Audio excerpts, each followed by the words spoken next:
Okay, good afternoon and welcome to Food for Thought. I'm Becky McKnight. I'm here with Peyton Williams and a special guest today who I will introduce in just a second.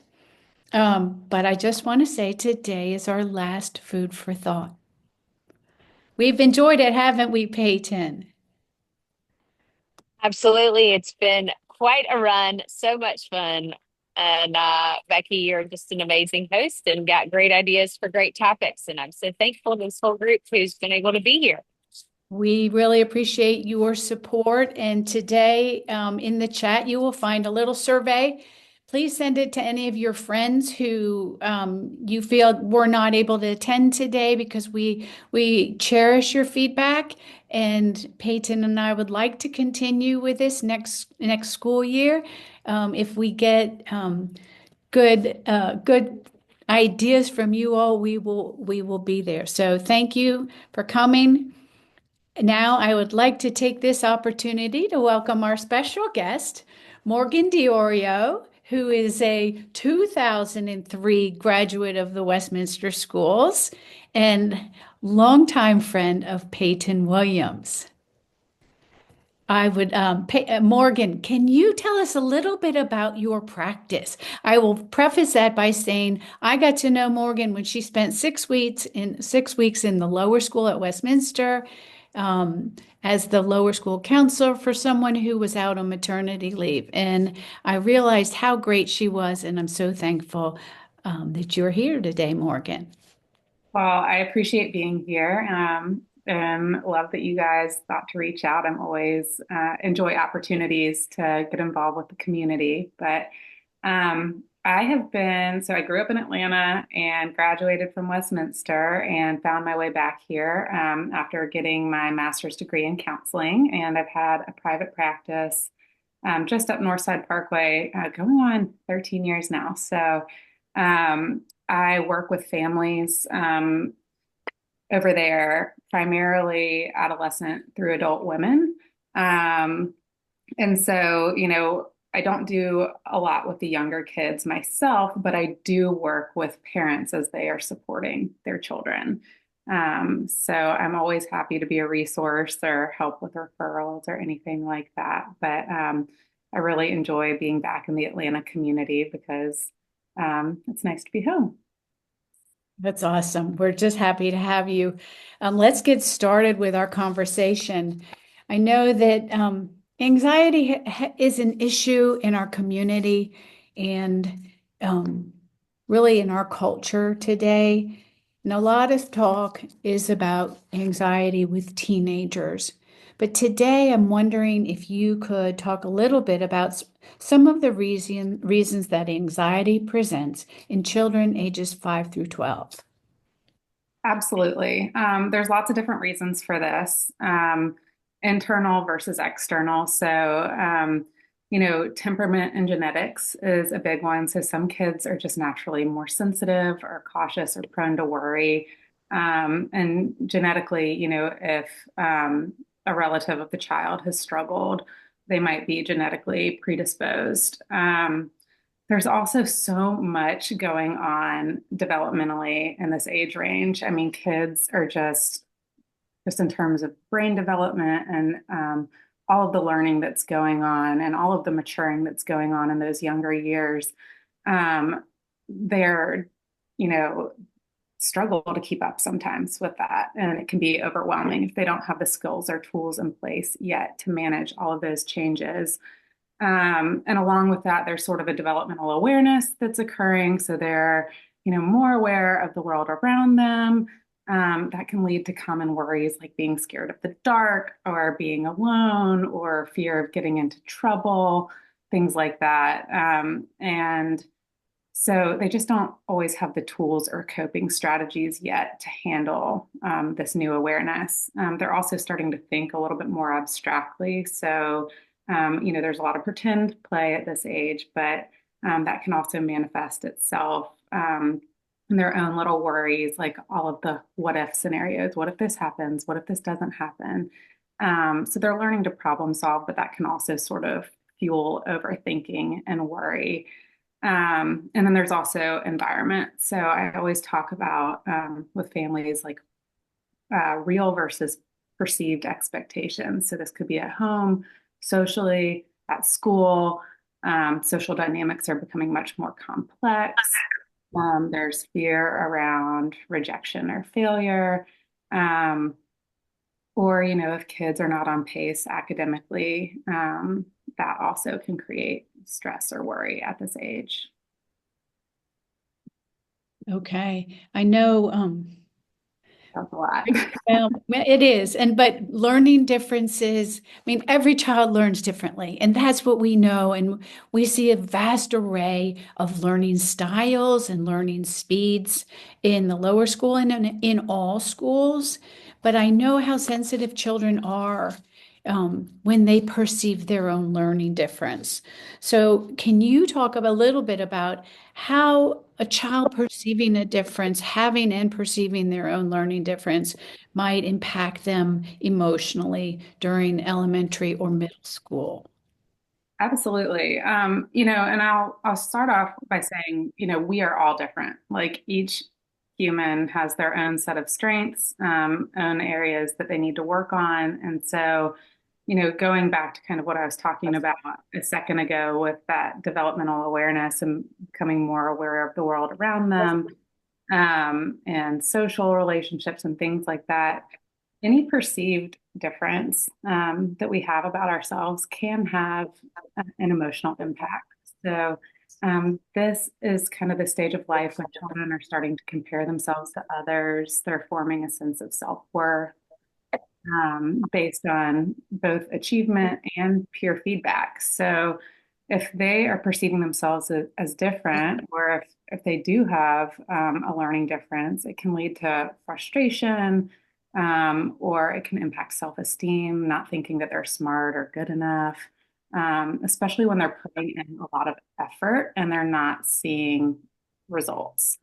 Um, and along with that, if sometimes learning differences, if they are, it can lead to like social or peer challenges. They might feel isolated if they're perceiving themselves as different as well. And also with neurodivergence, with like ADHD or anything like that, it can impact emotional regulation. So, kids can struggle. They sometimes will express frustration because they don't always have a vocabulary to name what is going on yet. So this can come across as acting out. Um, and it can also look like a lack of motivation. This can be misinterpreted sometimes as laziness. Some kids will stop trying or become disengaged in class if they're perceiving themselves as learning differently. So it's a fine line. A lot of these things are developmentally appropriate. Like I said, every kid struggles at one point or another. Um, and learning differences are also a really cool thing. Brains work differently. There's a lot of creativity and problem solving and things like that that are such strengths of kids who are not typical learners. And so I think helping them to realize what their strengths are and kind of with the right support, kids can develop a lot of confidence around their unique learning styles. Yeah, I personally love children who have ADHD. I love their creativity. I love the way they brainstorm and come up with amazing things, the way their perspective can add to a group. I think it's a gift. I truly, after 30 years as an educator, perceive that as a gift. And so I love what you just said. And I know in a second we're going to talk about how to support these kids, but I also know personally that my own children, sometimes I made mistakes and I thought that they were just misbehaving and breaking down, like starting fights in the car on the way to school. And what I didn't really realize was anxiety I was perceiving as misbehavior. Can you talk a little bit about that? How do some of these issues show up as behavior? Yes. So, like I said a minute ago, kids don't have the vocabulary to really describe what they're going through. And so it's so common to see these frustrations or these fears or these anxieties being manifested behaviorally. So, that could be, um, frustration at home, like getting along with a sibling or having a meltdown when they're trying to get out the door in the morning, not being able or pushing back on household routines like, getting dressed and getting teeth brushed and getting the backpack ready to go. And so if they're struggling with, some of these things are executive functions, right? And our brain develops back to front, and the executive functions are housed in our frontal lobe. So that's not fully developed to your mid to late 20s anyway. And so kids don't have that part of their brain online already, um, just developmentally. And if they also are struggling with anxiety or have a learning difference, that is going to be amplified.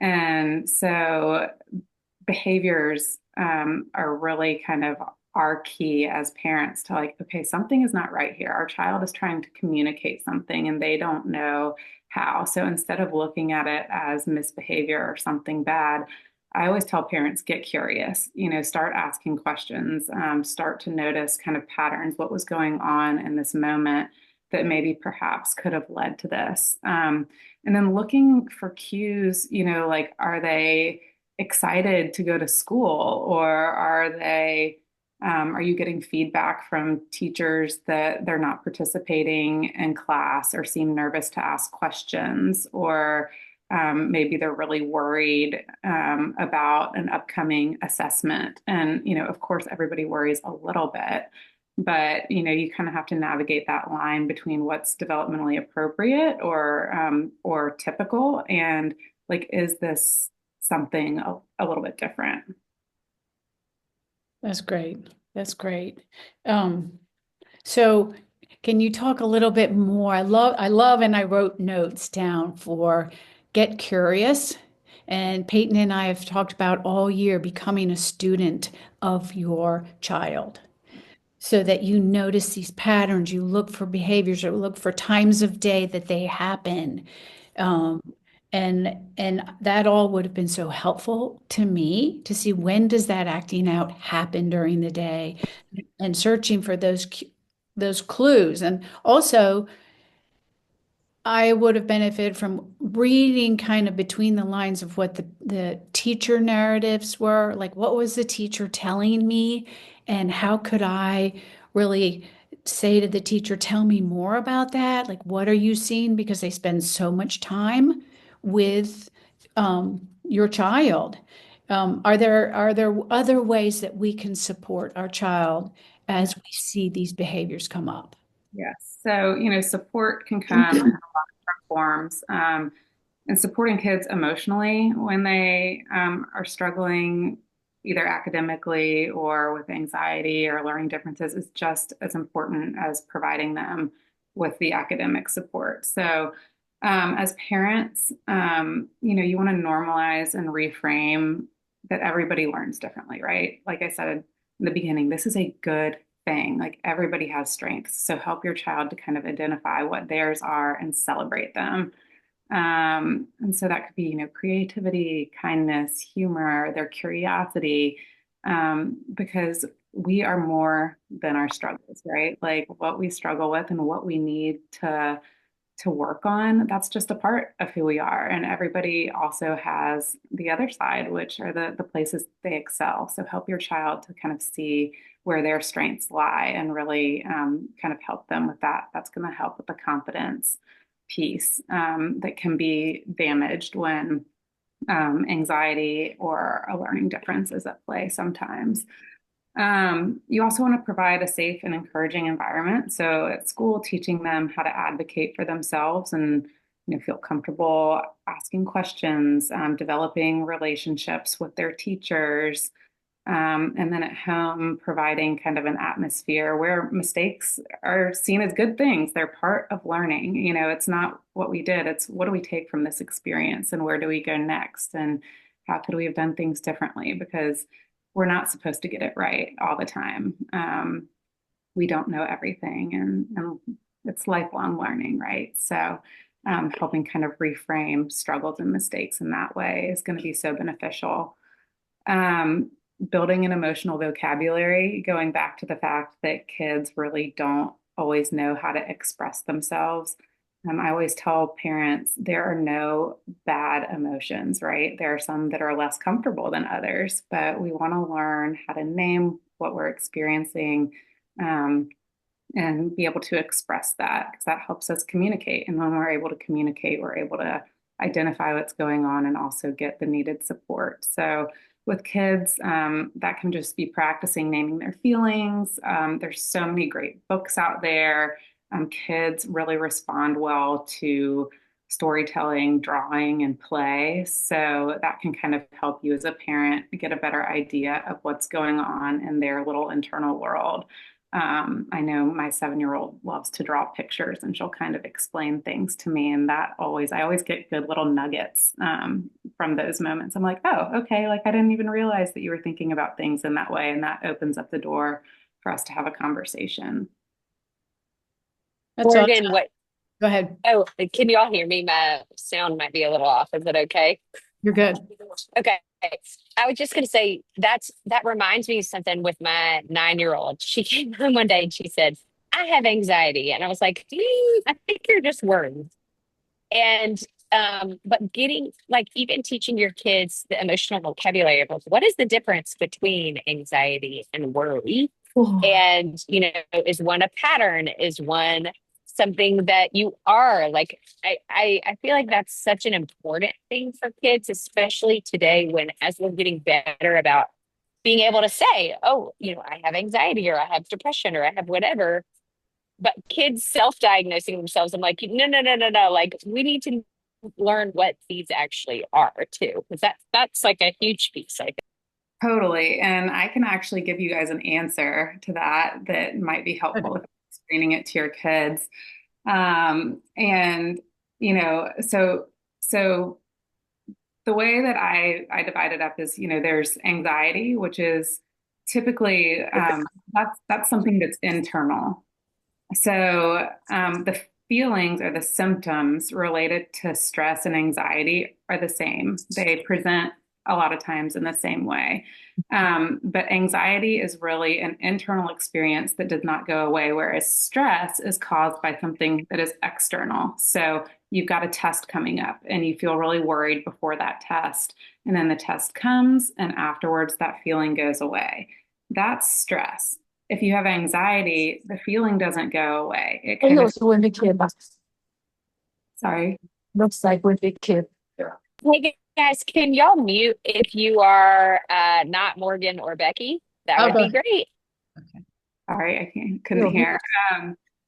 But so it's internal versus external, and that's kind of how is this something that it's a consistent, ongoing thing that for my child that is kind of negatively impacting one or more domains of their life, like preventing them from participating fully in a life experience because it's not going away. Whereas like stress and worry are external. They're about something specific that's happening outside of us, and the feelings associated like leave when the event is over.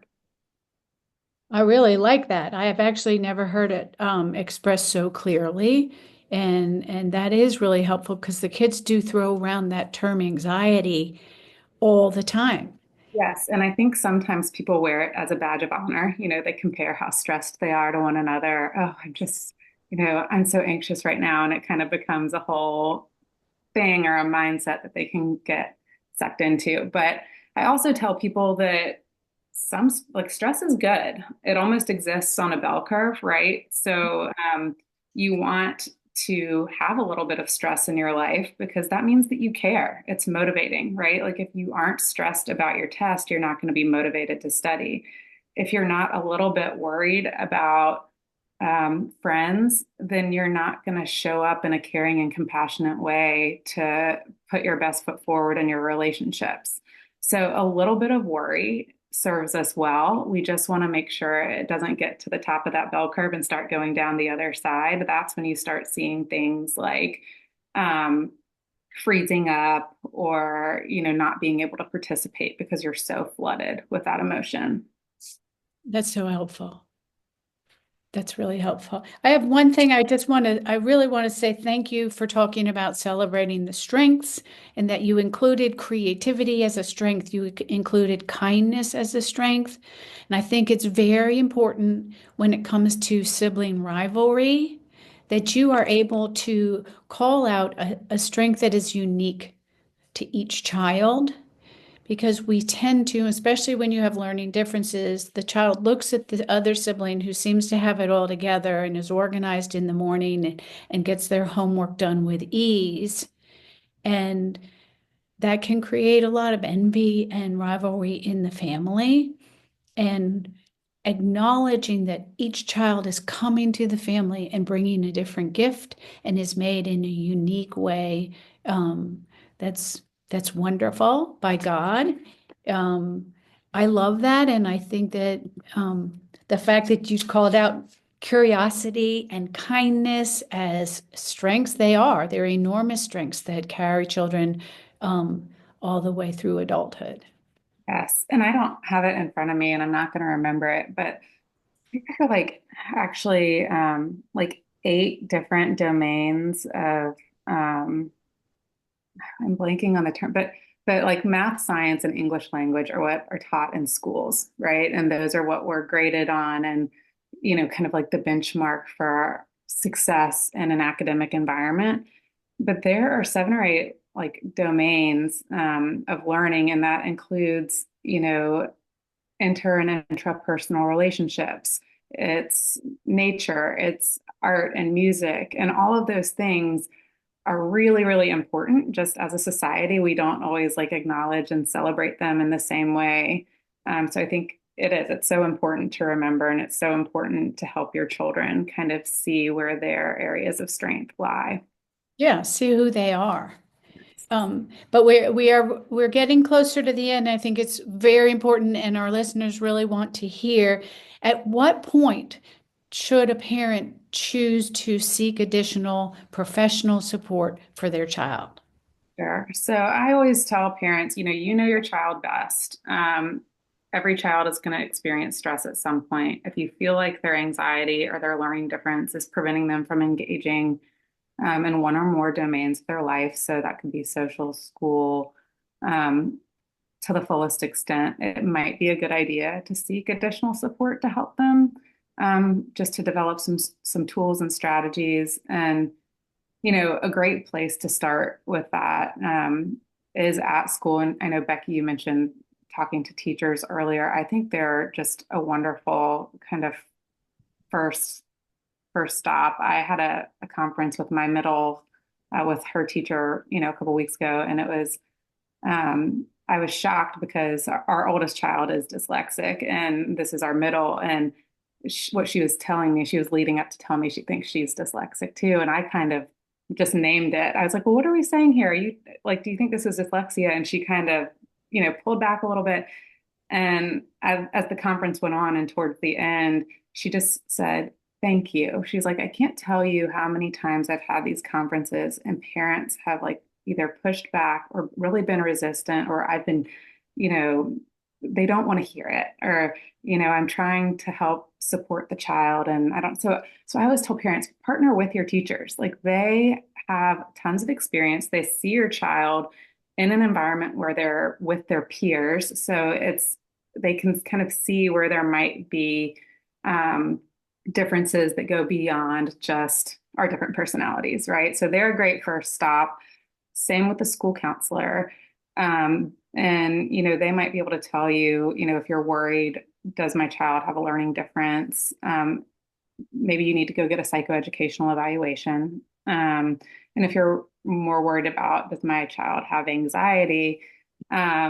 there are so many, you could have a few meetings with a school counselor. They could do a little evaluation and maybe suggest, yes, I think getting some external support could be beneficial. But the Atlanta area has so many wonderful providers. They all have kind of different backgrounds and strengths. So I do tell parents also, it's all about finding the right fit.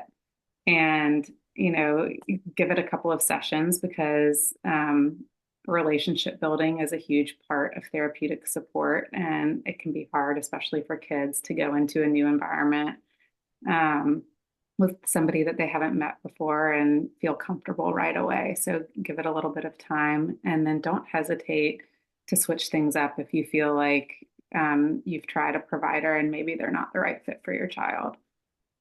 I do think that in some ways, every child in their trajectory through high school will benefit at some point by having a professional counselor. And I like the fact of kind of like starting that relationship so that when something does come up, you have someone you already know. I know that's not for everybody to get started, but it's certainly not, it's not a taboo. And the school counselor has a wonderful list of names and kind of who works really well with boys and who works really well with middle school girls, and all that all that information. Peyton knows that, Morgan knows that. I have lists. Everybody has lists of names that we know and have vetted and have been recommended to us, because I think it's scary. Like, okay, my child needs support. Where do I go? Well, and I do think sometimes with younger kids, it's almost, there are wonderful professionals out there that can do like art therapy or work with those younger age groups.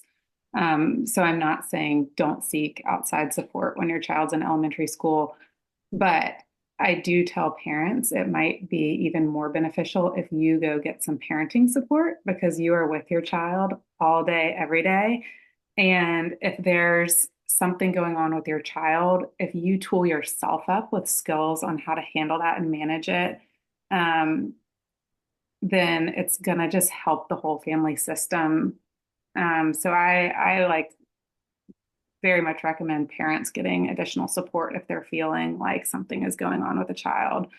And it's not a therapist's job to fix. We don't have magic wands, but our job is kind of to help tool our clients up. And oftentimes adults are in a better place to be able to build those skills and tools and apply them in the family unit, rather than, younger children.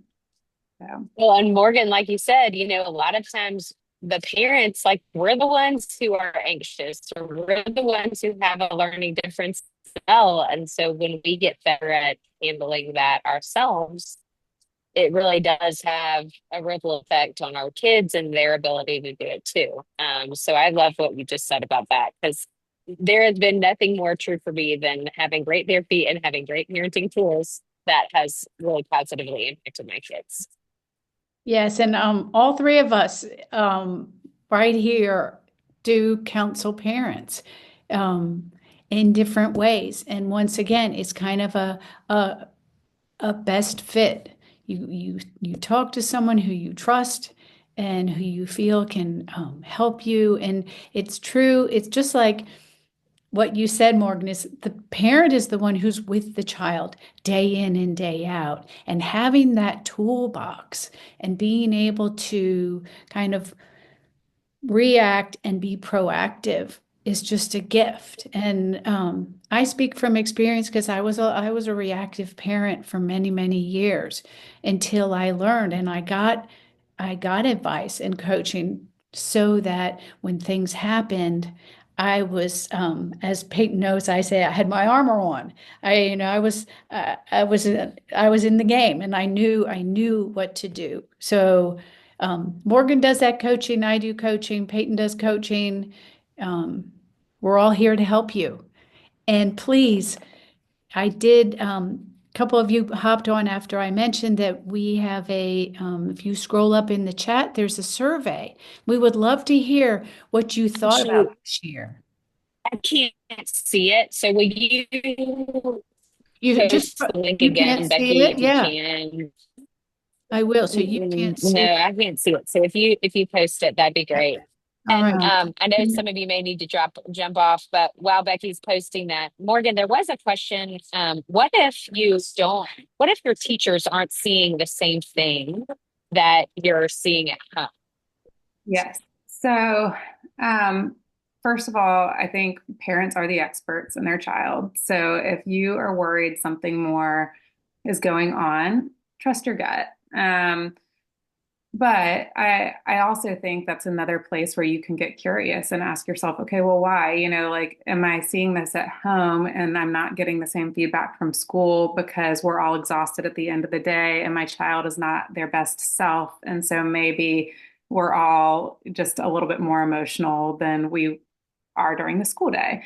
And so, get curious about it and kind of, when I see that, I'm like, okay, well, is it environmental? Is maybe there's something happening at school or at home that's not happening in the other environment, or you know, it could be a variety of things. But I'm happy to have like a side conversation about specifics if you want to email me. But also, I do have experience in that, and um, sometimes children will go to school and they are on their best behavior, right? And they have their school behavior, and things that happen build up and build up. And so home is the safe place. Mom and dad are the safe place, and it all comes out. I think that's really more common than it is uncommon. I think in many ways you want your child to be best behaved at school, right? And to be doing their very best school self.